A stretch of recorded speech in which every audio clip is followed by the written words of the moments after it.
साथियों, आप सभी का इस प्लेटफॉर्म पर स्वागत है।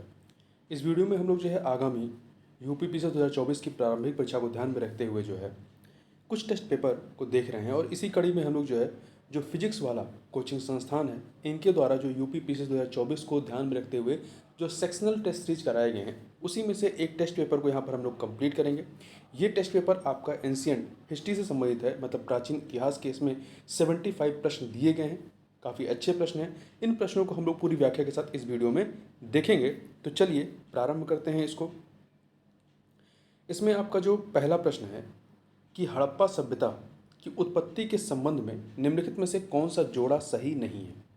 तो यहाँ पे 4 विकल्प दिए गए हैं और ये उसकी उत्पत्ति के संबंध में विभिन्न जो विद्वानों की राय है उसके संबंध में। पहला है एम रफ़ीक मुगल। इनके संबंध में कहा गया कि हड़प्पा सभ्यता ने मेसोपोटामिया सभ्यता से प्रेरणा ली।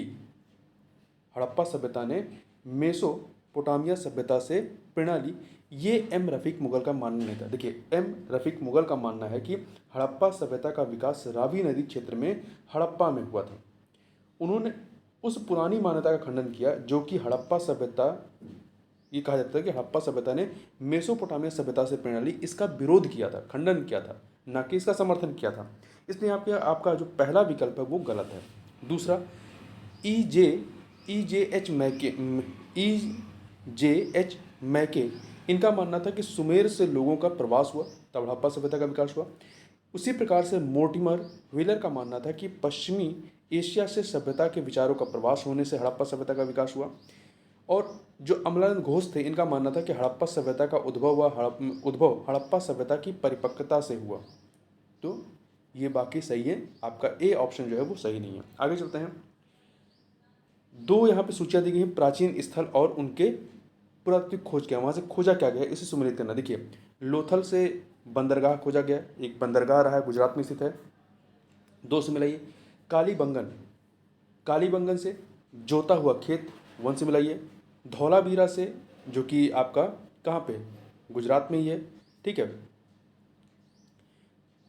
आपका धौलावीरा से 10 बड़े आकार की हड़प्पा लिपि और प्रतीकों सहित शिलालेख मिला है, ठीक है। बनवाली से, तो इसको आप मिला दीजिए धौलावीरा को 4 से। बनवाली से हरियाणा में है, यहाँ से क्या मिला है, यहाँ से बनवाली से, हाँ, पक्की मिट्टी से बनी हल्की प्रतिकृति मिली है, हल्की प्रतिकृति मिली है जो पक्की मिट्टी से बनी हुई है, तो इसको 3 से मिला दीजिए। कालीबंगन आपका राजस्थान में है, तो ये आपका होगा 2143 ये ऑप्शन हो जाएगा। आगे बढ़ते हैं। सिंधु घाटी सभ्यता को जाना जाता है, किस लिए जाना जाता है, अपने कृषि कार्य के लिए, सही है, बहुत सारी फसलों के साक्ष्य मिले यहाँ पर। मोहनजोदाड़ो एवं हड़प्पा जैसे नगरों के लिए, अपने नगर नियोजन के लिए, अपनी सड़कों, अपनी नालियों, पानी के निकास इत्यादि के लिए, अपने उद्योगों के लिए। तो यहाँ पर कई सारे उद्योग भी मिलते हैं, जैसे कि आपके ईंट भट्ठे, मनका बनाने कारखाने इत्यादि जो है मृदभान बनाने के कारखाने मिलते हैं यहाँ पर, तो अपने उद्योगों के लिए भी। तो 4 के चारों यहाँ पर सही, इसलिए डी ऑप्शन हो जाएगा सभी। अगला प्रश्न है कि भारत में निम्नलिखित के आगमन का सही कालानुक्रमिक क्रम क्या है। तो 4 चीज़ें हैं, सोने के सिक्के, पंचमार्क, आहत, चांदी के सिक्के, लोहे का हल और शहरी संस्कृति। देखिए, सबसे पहले हड़प्पा संस्कृति आती है। तो हड़प्पा संस्कृति क्या मानी जाती है, नगरी सभ्यता मानी जाती है। हड़प्पा संस्कृति को नगरी सभ्यता मानते हैं, तो आपका पहले शहरी संस्कृति आ जाएगा, तो 4। फिर इसके बाद वैदिक काल जब आता है तो लोहे की खोज होती है, वैदिक काल में आपका लोहे की खोज होती है, तो 3 से मिला दीजिए। फिर जो सिक्के होते हैं वो पंचमार्क आहत होते हैं, चांदी के सिक्के होते हैं, तो ये 2 से मिला दीजिए। सबसे लास्ट में इन चारों में सोने के सिक्के आते हैं, तो 1 से मिला दीजिए। तो 4 3 2 1 सी ऑप्शन हो जाएगा। अगला प्रश्न है कि निम्नलिखित में से कौन सा प्राचीन शहर अपनी उन्नत जल संचयन और प्रबंधन प्रणाली के लिए प्रसिद्ध है, जहां बांधों की एक श्रृंखला का निर्माण किया गया था और संबंधित जलाशयों को नहरों के माध्यम से पानी दिया गया था। तो ये पूरी व्यवस्था थी धौलावीरा। धौलावीरा कहाँ पे है, ये गुजरात राज्य के कच्छ जिले में स्थित हड़प्पाकालीन स्थल रहा है, तो डी से मिला दीजिए, मतलब डी सही हो जाएगा आपका। निम्नलिखित में से किस ग्रंथ से हमें महापद्म नंद के उत्तराधिकारियों के बारे में पता चलता है। तो महापद्म नंद के बारे में जो जानकारी मिलती है वो कहाँ से मिलती है, पुराणों और बौद्ध ग्रंथों से, यहाँ पर ए ऑप्शन हो जाएगा। अगला प्रश्न है कि 2 सूचियाँ दी गई हैं, वेद और उससे संबंधित चीज़ें। तो यहाँ पर देखिए, ऋग्वेद का संबंध जो है वो किससे है, ऐतरेय ब्राह्मण से, जो इधर आपके हैं, एक तरफ वेद है, दूसरे ब्राह्मण हैं। तो ऋग्वेद का जो ब्राह्मण है ऐतरेय ब्राह्मण, तो यहाँ पे 3 से मिलाइए। सामवेद का संबंध जो है, सामवेद का पंचविश, 4 से मिला दीजिए। अथर्ववेद का संबंध जो है गोपद ब्राह्मण, तो 1 से मिलाइए। यजुर्वेद का शतपथ ब्राह्मण, तो आप इसको 2 से मिला दीजिए। तो आपका क्या हो जाएगा, 3 4 1 2, 3 4 1 2 बी ऑप्शन हो जाएगा। अगला है 2 सूचियां दी गई हैं वैदिक नदियां और उनके आधुनिक नाम। बितिस्ता, बितिस्ता को क्या कहते हैं, बितिस्ता जो नदी है आपकी, एक सेकेंड, बितिस्ता, एक सेकेंड, बितिस्ता का जो आधुनिक नाम है वो झेलम है, 2 से मिलाइए। परशुनी का जो है आपका रावी है, 3 से मिलाइए। बिपाशा का ब्यास है, 1 से मिलाइए। शतुद्री का सतलज है या सतलुज है, तो 4 से मिला दीजिए। तो 2314 आपका सी ऑप्शन हो जाएगा। आगे बढ़ते हैं, फिर से 2 सूचियाँ हैं। एक तरफ अनाज है हड़प्पा कालीन, और उसके वर्तमान नाम, मतलब वर्तमान उसको किस नाम से जानते हैं वो बताना है आपको। तो देखिए, जो ब्रीही है, ब्रीही चावल को कहा जाता था, तो 2 से मिलाइए। मुद्रा जो है मूंग, 3 से मिलाइए। या जो है आपका जौ, 4 से, और इच्छू जो है गन्ना, तो 1 से मिलाइए। 2341 आपका सी ऑप्शन हो जाएगा। आगे चलते हैं। अगला है ऋग्वेद काल के आर्यों की संस्कृत और सिंधु घाटी के लोगों की संस्कृत के बीच अंतर के संबंध में निम्नलिखित में से कौन सा या से कथन सही है या है। यहाँ पे आपके पास 4 कथन दिए गए हैं, 4 कथन दिए गए हैं। तो देखिए, पहला, ऋग्वेद काल के काल के आर्य लोग जो है कवच और टोपी, हेलमेट का उपयोग करते थे, जबकि सिंधु घाटी सभ्यता के लोगों के बीच उनके उपयोग का कोई सबूत नहीं है, ये सही है। दूसरा, ऋग्वेद काल के आर्यों को सोना, चांदी और तांबे का ज्ञान था, सही है, जबकि सिंधु घाटी के लोगों को केवल तांबे और लोहे का ज्ञान था। देखिए, सिंधु घाटी के लोगों को लोहे का ज्ञान नहीं था, इसलिए यहाँ पर दूसरा कथन गलत है। पहला सही, दूसरा गलत है। तीसरा, ऋग्वैदिक आर्यों का सबसे महत्वपूर्ण और प्रतापी देवता इंद्र थे, जबकि इस बात के प्रमाण है कि सिंधु घाटी के लोग मात्र देवी पशुपति शिव की पूजा करते थे, तो तीसरा भी सही है। आपका चौथा जो है, ऋग्वेद काल के आर्यों ने घोड़े को पालतू बनाया, हालांकि इस बात का कोई प्रमाण नहीं कि सिंधु घाटी के लोग इस जानवर को जानते थे। नहीं, सिंधु घाटी सभ्यता जो रही है, यहाँ पर घोड़े के कई जगह पे साक्ष्य मिले हैं, प्रमाण मिले हैं, तो आपका चौथा वाला जो कथन है वो गलत है। तो इस प्रकार से आप देखें, पहला कथन सही है और तीसरा कथन सही है, दूसरा और चौथा गलत है। तो यहाँ पे पहला और तीसरा सही है, तो सी ऑप्शन हो जाएगा। अगला, निम्नलिखित में से कौन सा राज्य बुद्ध के जीवन से संबंधित रहा है। तो बुद्ध के जीवन से कई सारे राज्य संबंधित रहे हैं। इसमें आपका कौशल, मल्ल और मगध, कौशल, मल्ल और मगध महाजनपदों का संबंध बुद्ध से रहा है, अन्य भी जनपदों का संबंध रहा है, परंतु गांधार का संबंध बुद्ध के जीवन से नहीं रहा है। तो यहाँ पर 134 आपका डी ऑप्शन हो जाएगा। यहाँ पर इन्होंने अपने, मतलब कह सकते हैं, जो धर्मोपदेश था यहाँ पर इन्होंने दिए थे। आगे बढ़ते हैं, क्वेश्चन नंबर 12 देखते हैं। निम्नलिखित पर विचार करें। निम्नलिखित पर विचार करना है, 3 चीज़ें दी गई हैं, बताना है उपरोक्त में से कौन सी विशेषताएं महायान बौद्ध धर्म की रही हैं। देखिए, महायान बौद्ध धर्म में क्या है कि बुद्ध को जो है ईश्वर के रूप में पूजा गया है, ठीक है। तो पहला है, बुद्ध का दैवीकरण किया गया, सही है। बोधिसत्व के मार्ग पर चलना महायान बौद्ध धर्म की विशेषता रही है, सही है। मूर्ति पूजन एवं अनुष्ठान, चूंकि इनको देवता के तौर पर माना गया है, इसलिए इनकी मूर्ति पूजा की गई और अनुष्ठान इत्यादि से संबंधित रहे हैं। तो 3 के तीनों चीज़ें जो हैं, जो तीनों विशेषताएं हैं, वो महायान बौद्ध धर्म की हैं। तो यहाँ पे 1 2 3 हो जाएगा आपका डी ऑप्शन। अगला है, बुद्ध के जीवन की 4 महत्वपूर्ण घटनाओं और उनसे जुड़े 4 स्थानों का उल्लेख नीचे दिए गए 2 कॉलम में, इनको सुमेलित करना है। इनका जन्म कहाँ होता है। इनका जन्म जो है आपका लुम्बिनी में, तो 3 से मिला दीजिए। ज्ञान की प्राप्त बोध गया में होती है, 2 से। प्रथम उपदेश सारनाथ में देते हैं, 1 से। मृत्यु कुशीनगर में होती है, 4 से मिला दीजिए। तो 3214 आपका बी ऑप्शन हो जाएगा, ठीक है। आपका बी ऑप्शन हो जाएगा यहाँ पर। अगला है, प्राचीन भारत के बौद्ध मठों में पौरण नामक एक समारोह आयोजित किया जाता था, जिसमें क्या होता था, इसमें वर्षा ऋतु के दौरान मठों में प्रवास के दौरान भिक्षुओं को अपने अपराध स्वीकार करने का अवसर मिलता था। तो यहाँ पर ए वाला विकल्प सही है। देखिए, होता क्या था कि वर्षा ऋतु के दौरान बौद्ध भिक्षु 4 महीने तक बौद्ध मठों में निवास करते थे। इस समय धार्मिक प्रचार प्रसार का कार्य स्थगित कर दिया जाता था। वर्षा ऋतु के समाप्त होने पर जब उपदेश कार्य पुनः प्रारंभ होता था, तो बौद्ध भिक्षु पवरण पवर्ण नामक समारोह का आयोजन करते थे, जिसमें पिछले सत्र में किए गए कार्यों को ध्यान में रखकर भविष्य की कार्य योजनाएं बनाई जाती थी। इसके अतिरिक्त भिक्षु इस समारोह में अपने द्वारा किए गए अपराधों को स्वीकार करते थे। आगे चलते हैं। अगला है आपका, निम्नलिखित में से कौन सा जोड़ा सही सुमेलित है। देखिए, लोथल गुजरात का जो है ये प्राचीन डाकयार्ड क्षेत्र है, मतलब यहाँ बंदरगाह पाया गया है, सही है। अमरावती सातवाहनों की राजधानी थी, सही है। राजगीर अशोक की सिंह राजधानी थी, नहीं, अशोक की राजधानी जो है राजगीर नहीं बल्कि सारनाथ थी, तो यहाँ पे तीसरा गलत है, पहला दूसरा सही है। चौथा, नालंदा बौद्ध शिक्षा का महान केंद्र रहा, सही है। तो पहला दूसरा चौथा, पहला दूसरा चौथा ये ऑप्शन हो जाएगा, तीसरा गलत है। निम्नलिखित में से कौन सा बौद्ध धर्म और जैन धर्म दोनों में समान है। तो क्या समान है, देखिए, तप और भोग की अधिकता से बचना ये बौद्ध धर्म है, जबकि तप की जो अधिकता है वो आपका जैन धर्म में है, ठीक है। अधिकता से बचना बौद्ध धर्म में, मध्यम मार्ग की बात की गई है, तो यहाँ पर पहला वाला नहीं है दोनों में। वेदों की प्रामाणिकता के प्रति अनास्था दोनों में है, तो दूसरा सही है। अनुष्ठानों के फलदायी होने का निषेध ये दोनों में नहीं है।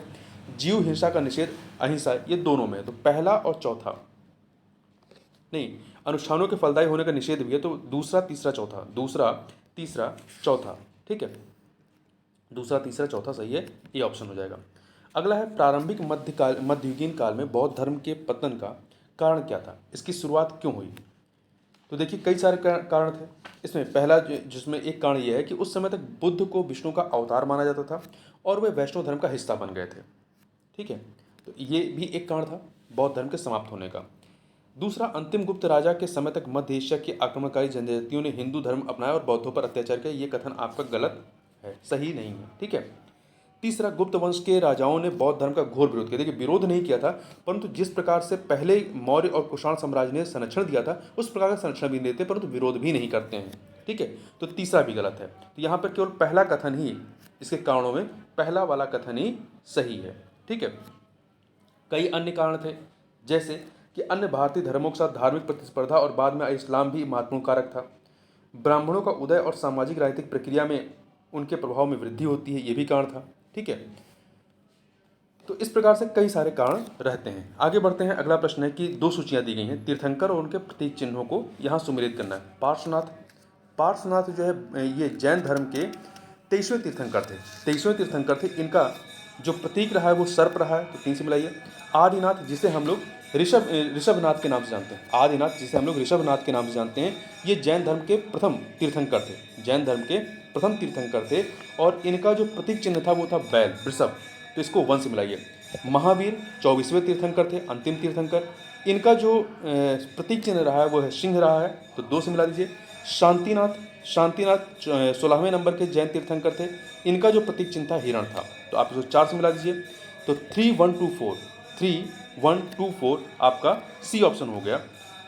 आगे बढ़ते हैं। निम्नलिखित में से कौन सा सिद्धांत जैन धर्म से संबंधित है। तो देखिए, जैन धर्म से संबंधित कौन से हैं, अनेकांतवाद और अणुव्रत, ये दोनों ही जैन धर्म से संबंधित है, पर शून्यवाद जो है ये बौद्ध धर्म से संबंधित है, जिसके प्रवर्तक कौन थे, नागार्जुन थे। तो यहाँ पे पहला दूसरा मतलब बी ऑप्शन।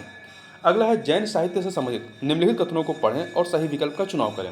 पहला, श्वेतांबर धर्मसूत्र में 12 भाग हैं। श्वेतांबर धर्मसूत्र ये जैन साहित्य है, तो 12 भाग है, ये सही है। दूसरा, श्वेतांबर परंपरा के अनुसार इन भागों को वल्लभी में आयोजित एक धार्मिक सभा में संकलित किया गया था। नहीं, देखिए, जैन धर्म में जो है आपके इनके 2 समितियां मतलब गठित की जाती हैं, 2 बैठकें होती हैं, ठीक है, या कह सकते हैं 2 संगीत होती है। पहली आपकी जो होती है वो पहली जो है, एक तो आपकी वल्लभी में होती है, एक सेकंड, देखिए, जो पहली जैन संगीत होती है वो 3री शताब्दी ईसा पूर्व में पाटलिपुत्र में होती है, जबकि दूसरी जैन संगीत जो होती है वो 5वीं शताब्दी ईस्वी में वल्लभी में आयोजित की जाती है। तो ये जो श्वेतांबर धर्मसूत्र में 12 भाग होते हैं, ये आपकी पहली जैन संगीत समिति जो पाटलिपुत्र में होती है वहाँ पर होती है। तो यहाँ पर पहला कथन सही है, दूसरा गलत है, पहला सही, दूसरा गलत है, ठीक है। तो यहाँ पर आपका डी ऑप्शन हो जाएगा। पहला कथन एक सही है, लेकिन कथन 2 गलत है। अगला है, निम्नलिखित में से कौन सा कथन जैन साहित्य के या जैन सिद्धांत के अनुरूप है।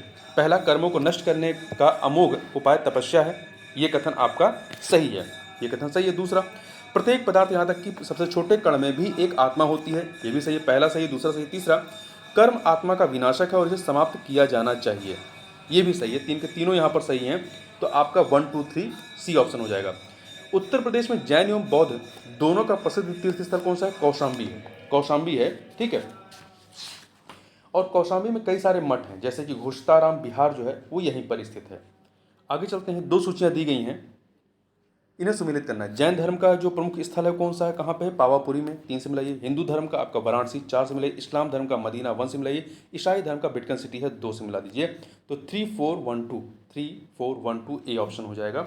आगे बढ़ते हैं, अगला है, महाजनपद काल के 16 महाजनपदों के नामों का उल्लेख बौद्ध साहित्य में प्राय मिलता है। पढ़ने की अष्टाध्यायी में निम्नलिखित में किस जनपद के नाम का उल्लेख मिलता है?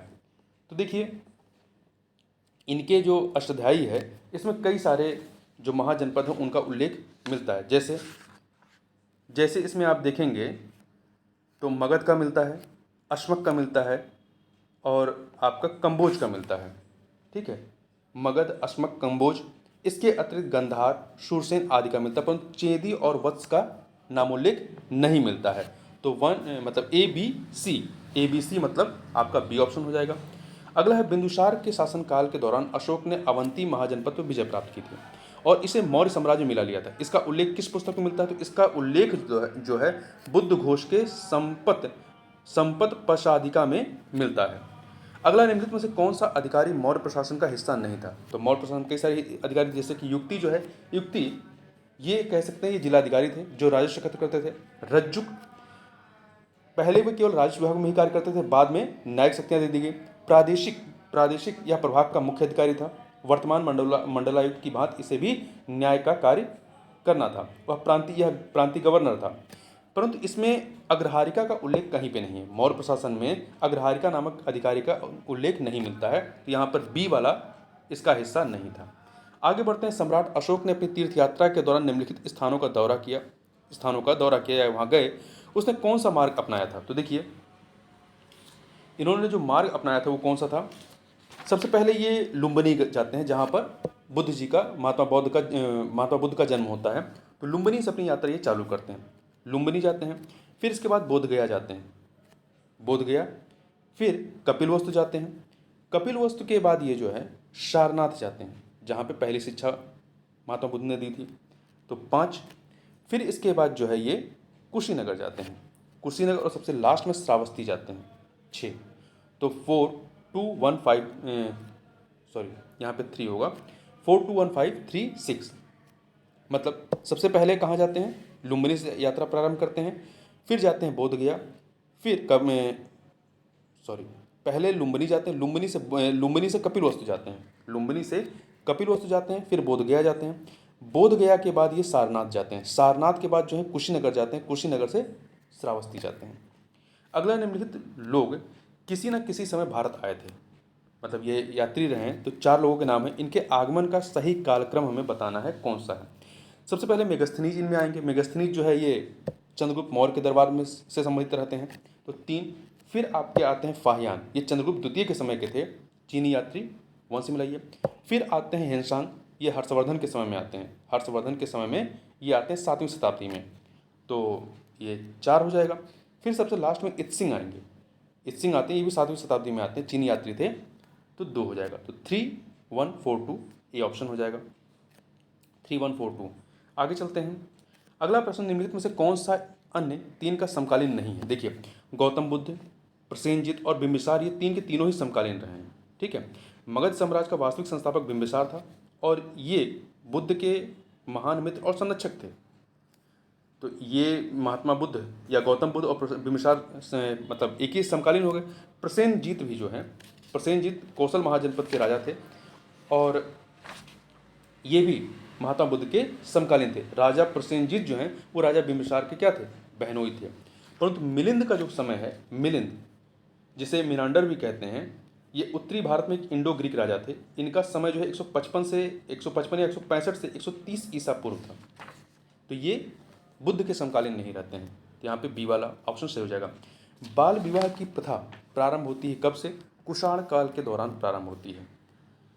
वह कला शैली जो भारतीय यूनानी रूपांकनों का मिश्रण है कहलाती है गांधार शैली। देखिए, कुषाण शासक कनिष्क के समय में 2 स्वतंत्र शैलियों का विकास होता है, गांधार और मथुरा शैली का। अगला है, निम्नलिखित दो सूचियाँ इन्हें मिलान करना है, राजवंश और उनकी राजधानी का। देखिए शुंग राजवंश की राजधानी क्या थी? पाटलिपुत्र। शुंग राजवंश की राजधानी पाटलिपुत्र। 4 से मिले। सातवाहनों की राजधानी पैठन थी, तो 3 से मिला दीजिए। कदम की राजधानी वनवासी थी, तो इसे 2 से मिलाइए। चंदेल की महोबा, तो इसे 1 से मिला दीजिए। तो क्या हो जाएगा आपका 4321, 4321 आपका बी ऑप्शन हो जाएगा। अगला है कथन कांड का प्रश्न है। कथन दिया गया कि सातवाहन काल में संस्कृत के साथ प्राकृत और अन्य लोक भाषाओं का विकास हुआ। सही है कांड, क्योंकि सातवाहन राजाओं ने साहित्य रचना के लिए संस्कृत का प्रयोग किया और अन्य लोक भाषाओं को अपनाया। तो कथन कांड यहाँ पे सही है और व्याख्या भी हो रही है, इसलिए ये ऑप्शन सही हो जाएगा। अगला प्रश्न है कि प्राचीन भारत में देश की अर्थव्यवस्था में अत्यंत महत्वपूर्ण भूमिका निभाने वाले श्रेणी संगठन के संबंध में निम्नलिखित में से कौन सा या से कथन सही है? यहाँ पे आपके पास 3 कथन है। पहला, प्रत्येक श्रेणी राज्य के एक प्रादेशिक प्राधिकरण के साथ पंजीकृत थी और प्रशासनिक स्तर पर राजा उनका प्रमुख होता था। देखिए पंजीकृत तो होती थी परंतु राजा उनका प्रमुख नहीं होता था, श्रेणी का अपना एक प्रमुख हुआ करता था। ठीक है, तो यहाँ पे पहला कथन गलत है। श्रेणी ही मजदूरी, कार्य, नियम, मानक और कीमतें निर्धारित करती थी, तो ये कथन आपका सही है। दूसरा, श्रेणी को अपने सदस्यों पर न्यायिक अधिकार प्राप्त था, ये भी सही है। तो दूसरा तीसरा सही है, पहला गलत है। तो डी ऑप्शन।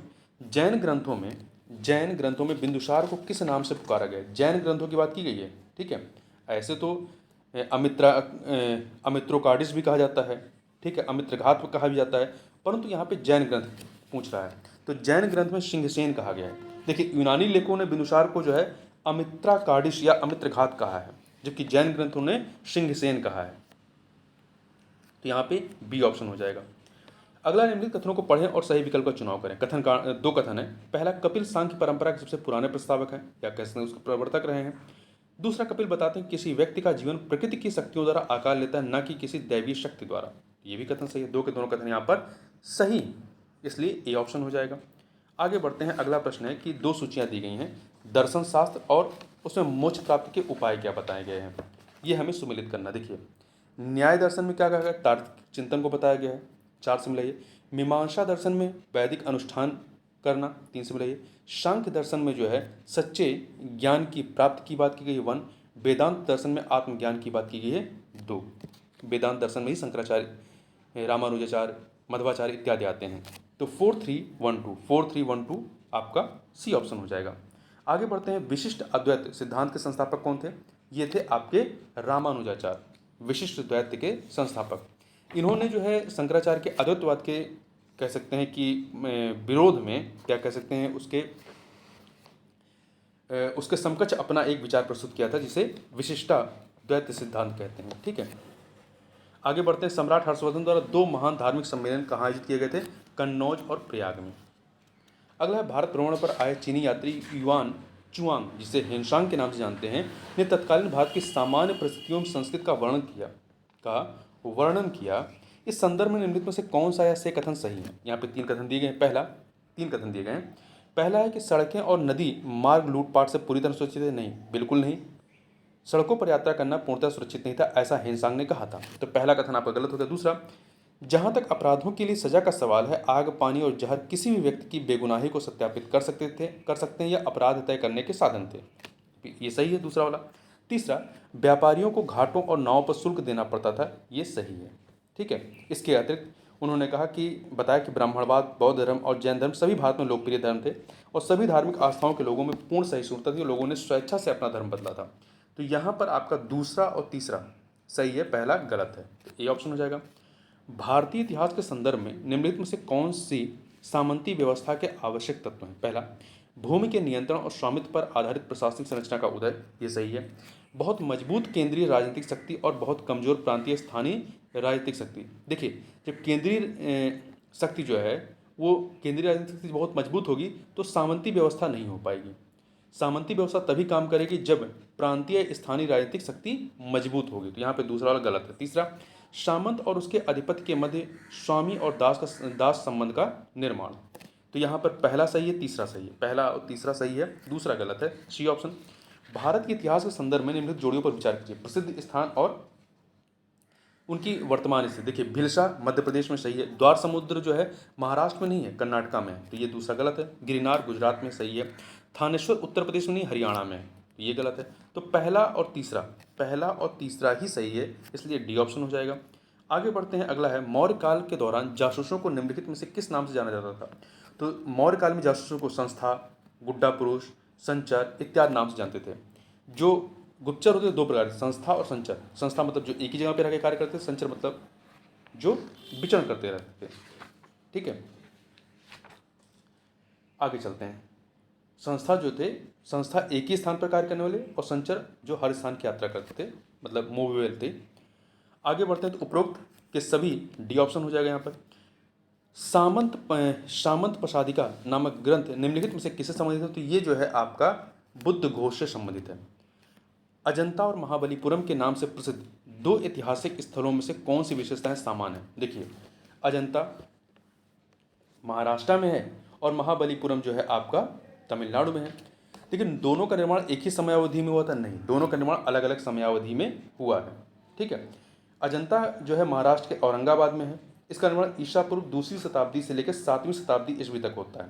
जबकि महाबलीपुरम जो है आपका, ये नरसिंह वर्मन प्रथम, जिनका कार्यकाल जो है या शासनकाल 630 से लेकर 668 ईस्वी तक रहता है, उस समय इसका विकास प्रारंभ होता है। तो दोनों का समयावधि एक नहीं है, दोनों एक ही धार्मिक संप्रदाय के बिल्कुल नहीं। जो अजंता है ये मुख्यतः जो है बौद्ध धर्म से संबंधित है, जबकि महाबलीपुरम जो है इसका संबंध अन्य संप्रदायों से है। तो यहाँ पे दूसरा गलत है। तीसरा, दोनों में चट्टानों को काट कर बनाए गए स्मारक, ये सही है, दोनों जगह पे ही चट्टानों को काट कर स्मारक बनाए गए हैं। तो पहला दूसरा गलत है, तीसरा सही है, तो केवल 3 ये ऑप्शन। अगला है, भारत के सांस्कृतिक इतिहास के संदर्भ में पंचायतन शब्द से क्या तात्पर्य है। तो पंचायतन क्या है, एक मंदिर शैली है। ठीक है, कई मंदिर शैली जैसे नागर शैली, आपके द्रविड़ शैली, बेसर शैली, तो उसी में से एक प्रकार है। नागर शैली में एक प्रकार है पंचायतन शैली, मतलब पंचायतन शैली है मंदिर शैली की। ठीक है, अगला है, 2 सूचियां हैं, गुप्त मंदिर और स्थान, इन्हें हमें सुमेलित करना है। तो देखिए, ईंट से निर्मित मंदिर ये कहाँ पे है। तो उत्तर प्रदेश के कानपुर के भितरगांव में है। भितरगांव 3 से मिला दीजिए। दशावतार मंदिर ये जो है आपका उत्तर प्रदेश के देवगढ़ में है, 2 से मिला दीजिए। शिव मंदिर कहाँ है, मध्य प्रदेश के भुमरा में है, तो 4 से मिला दीजिए। विष्णु मंदिर कहाँ पे है, ये मध्य प्रदेश के सागर जिले में है, सागर जिले के एरण में है, तो 1 से मिला दीजिए। तो 3241 ये ऑप्शन हो जाएगा। आगे चलते हैं, अगला है, गांधार कला को निम्नलिखित में से किस नाम से भी जाना जाता है। तो इसे ग्रीको बौद्ध नाम से भी जानते हैं। निम्नलिखित कथनों पर विचार करें। 2 कथन दिए गए हैं, बताना सही कौन से हैं। पहला, प्रारंभिक मध्ययुगीन काल में चोलों ने पांड्य और चेर शासकों को हराया और प्रायद्वीपीय भारत पर अपना प्रभुत्व स्थापित किया, यह कथन सही है। दूसरा, चोलों ने दक्षिण पूर्व एशिया के शैलेंद्र साम्राज्य, जो कि आपका श्रीलंका, वर्तमान में जो श्रीलंका है वहाँ पर इनका साम्राज्य था, तो शैलेंद्र साम्राज्य के विरुद्ध सैन्य अभियान चला और कुछ क्षेत्रों पर विजय प्राप्त की, ये भी सही। 2 के दोनों कथन यहाँ पर सही है, तो सी ऑप्शन हो जाएगा। अगला है, चोल शासकों के काल में बनी सर्वाधिक संख्या में मूर्तियां प्रसिद्ध हुई किसकी। जो नटराज शिव की जो कांस्य मूर्तियां हैं वो सर्वाधिक प्रसिद्ध हुई चोल काल की। पुष्यमित्र शुंग द्वारा किए गए 2 अश्वमेध यज्ञों का वर्णन कहाँ मिलता है। तो ये आपका अयोध्या शिलालेख में, किसमें मिलता है, अयोध्या शिलालेख में इसका उल्लेख मिलता है। ठीक है, संगम युग में उरयूर प्रसिद्ध था, किस लिए, कपास व्यापार का यह महत्वपूर्ण केंद्र था। देखिए, तमिलनाडु के तिरुचिरापल्ली में कावेरी नदी के तट पर स्थित उरयूर संगम काल का एक महत्वपूर्ण शहर था। संगम युग में उरयूर सूती वस्त्रों का एक बड़ा केंद्र था। अगला, दूसरा संगम कहाँ हुआ। देखिए, संगम काल की जब बात करेंगे तो 3 संगम होते हैं, पहला, दूसरा, तीसरा। पहला और तीसरा जो है मदुरै में होता है, और दूसरा जो होता है वो कपाड़पुरम में होता है। पहले और दूसरे का जो की अध्यक्षता की थी वो अगस्त ने की थी, ऋषि अगस्त ने, और तीसरे की, पहले दूसरे की ऋषि अगस्त ने, और तीसरे की जो है नक्कीरर ने की थी। 10 कुमार चरितम के रचयिता कौन थे, दंडी, जो दंडी थे इसके रचयिता दंडिन थे, या 10 कुमार चरितम के रचयिता कौन थे, दांडिन या दंडी थे। ठीक है, 10 कुमार चरितम संस्कृत में एक गद्य है, संस्कृत में लिखा एक गद्य है। अगला है, मिलान करना है। यहाँ पर हमें मिलान करना है। तो देखिए, पढ़नी की रचना जो है अष्टाध्यायी है, 3 से मिलाइए। वात्सायन की रचना कामसूत्र है। वाकपत की रचना गौड़वाहो है, गौड़वाहो 4 से मिले। कल्हड़ की रचना राजतरंगड़ी है, तो 2 से मिलाइए। 3142 सी ऑप्शन। अगला है, निम्नलिखित में से कौन सा जोड़ा सही सुमेलित है। मृच्छकटिकम शूद्रक की है। बुद्धचरित वसुबंधु की। बुद्धचरित जो है आपकी, एक सेकेंड, बुद्धचरित जो है ये वसुबंध की नहीं है बल्कि ये अश्वघोष की है। बुद्धचरित आप बात करेंगे तो वसुबंध की नहीं, ये अश्वघोष की है। तो पहला सही है, दूसरा गलत है। मुद्राक्षस विशाखदत्त की है। हर्षचरित वाणभट्ट की है। तो आपका पहला तीसरा चौथा सही है, दूसरा गलत है। तो ए ऑप्शन हो जाएगा। अगला है उदयगिरी पहाड़ी की हाथी गुम्फा से प्राप्त अदिनांकित, मतलब इसमें डेट नहीं लिखा गया है, शिलालेख किस चेदी शासक के बारे में जानकारी देता है। तो ये खारवेल के बारे में, चेदी शासक खारवेल के बारे में ये जानकारी देता है। तो यहाँ पे डी ऑप्शन हो जाएगा। प्रारंभिक मध्ययुगीन काल में निम्नलिखित में से कौन सा स्थान शिक्षा का केंद्र नहीं था। तो देखिए विक्रमशिला, नालंदा, ओदंतपुरी ये शिक्षा के केंद्र थे, परंतु गांधार इसमें शामिल नहीं था। ठीक है, गांधार जो है शामिल नहीं था। तो नालंदा जो है विश्वविद्यालय की बात करें, नालंदा विश्वविद्यालय 5वीं शताब्दी के मध्य में गुप्त काल के दौरान अस्तित्व में आया था। और जो विक्रमशिला है ये पाल वंश के साथ धर्मपाल ने 8वीं शताब्दी में बिहार राज्य के भागलपुर में स्थापित किया था। ओदंतपुरी भी पाल वंश के काल में इसकी स्थापना हुई थी, ओदंतपुरी की भी। आगे चलते हैं, दो सूचियां हैं राजवंश और राजधानी, इन्हें हमें सुमेलित करना है। तो देखिए प्रतिहारों की राजधानी क्या थी। प्रतिहारों की राजधानी कन्नौज थी, 4 से मिला लीजिए। चोलों की राजधानी तंजौर थी, 1 से मिलाइए। परमारों की राजधानी धरा थी, परमारों की राजधानी धरा थी, 3 से मिला दीजिए। और सोलंकों की राजधानी या सोलंकी की राजधानी क्या थी, अन्हिलवाड़ थी, 2 से मिला दीजिए। तो 4132 हो जाएगा। आगे चलते हैं, प्राचीन दक्षिण भारत में संगम साहित्य के संबंध में निम्नलिखित में से कौन सा कथन सही है। तो इसमें जो पहला ऑप्शन है वर्ण के सामाजिक वर्गीकरण की जानकारी संगम कवियों को थी, ये सही है। संगम कविताओं में योद्धा नैतिकता का कोई संदर्भ नहीं, बिल्कुल है, तो बी गलत है। सी, संगम साहित्य में जादुई शक्तियों को असंगत बताया गया, नहीं बिल्कुल संगत बताया गया है, तो सी वाला भी गलत हो गया। संगम कविताओं में भौतिक संस्कृति का कोई उल्लेख नहीं, बिल्कुल उल्लेख है, तो डी भी गलत हो गया। प्राचीन काल में चक्री चतुर्भुज के सिद्धांत का वर्णन किसने किया था। तो ब्रह्मगुप्त ने किया था। किसने किया था, ब्रह्मगुप्त ने किया था।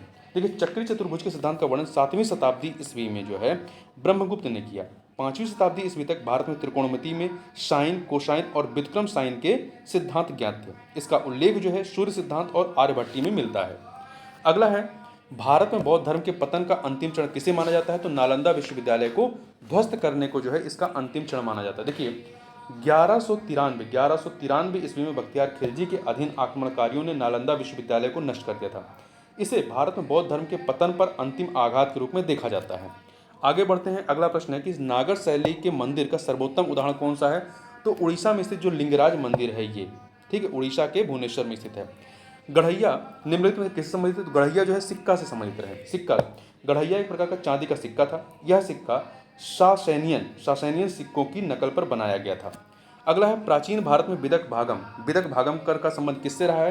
तो इसका संबंध जो है सिंचाई कर से रहा है। बिदक भागम या उदक भाग का संबंध जो है सिंचाई कर से रहा है। ठीक है।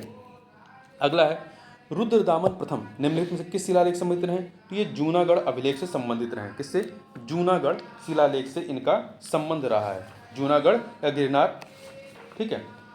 जूनागढ़ शिलालेख, इसी में जो है आपके सुदर्शन झील के बारे में वक्तव्य मिलता है। अगला है, निम्नलिखित में से किसने सबसे पहले बड़े पैमाने पर स्वर्ण सिक्कों का प्रचलन किया था। तो कुषाण शासक बिम कटफिशस ने, जो कि कनिष्क के पिता रहे हैं।